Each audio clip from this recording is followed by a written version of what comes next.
In example 2 from lecture 9, we've got a fairly simple integration problem. We're incorporating it into a problem from lecture 5, finding the elasticity of demand. We've got a marginal revenue function, and we want to find the total revenue function. So marginal revenue equals 100 minus 3q squared, or marginal revenue is equal to the first derivative of total revenue with respect to quantity. So total revenue is equal to the integral of marginal revenue dq equal to the integral from 1 minus 3q squared dq. That will be, we'll look at the first term there, will be 100q, and then we've got 3 as the coefficient. We add 1 to the power, so that's q cubed, and then divide by that power, and then we'll add on c, our constant. So we'll have 100q minus q cubed plus c as our total revenue function. Now we know that total revenue equals 0 when quantity equals 0. If we don't sell anything, we don't make any money. That implies that c equals 0. Our constant of integration equals 0. Therefore, our total revenue function is going to be 100q minus q cubed. To have found our total revenue function, we want to determine the elasticity of demand. So we need to find our demand function. Well, total revenue is equal to price times quantity. Price there is a function of quantity. That's our demand function. So total revenue on Q is equal to our demand function, and that's equal to 100 minus Q squared. We have our demand function.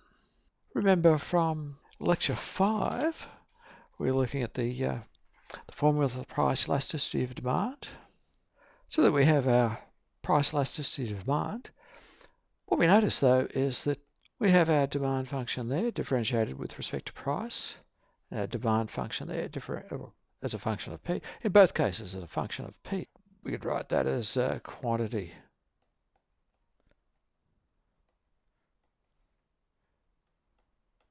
The quantity demanded. Up here we have the price as a function of quantity, which is just the other way around. We could take this equation and rearrange it to solve for Q, because we've got that square term and get a little bit messy. Another way of tackling that problem is if we remember the relationship between first derivatives. So dy dx is equal to 1 on dx dy.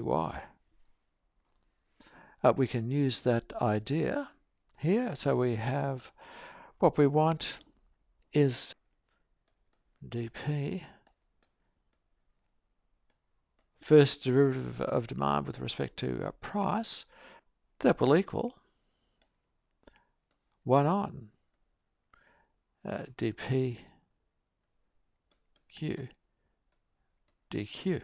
We can state our elasticity relationship in the way we sometimes see it in the textbook. So eta there stands for elasticity, be P on Q times dq dp. Well, that'll equal P on Q times 1 on dp dq.